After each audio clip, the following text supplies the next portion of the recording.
ചപ്പാത്തി മരം പോലെ ഉണ്ട്. ഒന്ന് സോഫ്റ്റ് ആയിട്ട് ഉണ്ടാക്കാൻ പറഞ്ഞാൽ ഉണ്ടാക്കില്ല. കൂട്ടുക്കാൻ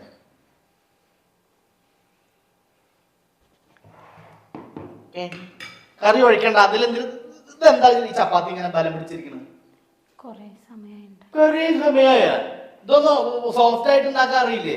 ഇത്ര കാലമായിട്ട് ചപ്പാത്തി ഉണ്ടാക്കാൻ അറിയില്ല. ഇതെങ്ങനെ തിന്നാ? ഇതെങ്ങനെ തിന്നും? വാങ്ങിയ ചപ്പാത്തിയാ? ഇവിടെ പിന്നെ ഗോതമ്പ് കൊടുത്ത് പൊടിപ്പിച്ച് വെച്ചിട്ടുള്ള എന്തിനാണ്? പൈസ ഉണ്ടാ? എവിടുന്നാണ് ഈ പൈസ ഉണ്ടാവണത്? ആരെങ്കിലും കൊടുത്തു തരുമോ? ഈ ജോലിക്ക് ഉണ്ടോ അവിടെ? ഉണ്ടോ? ഇല്ല.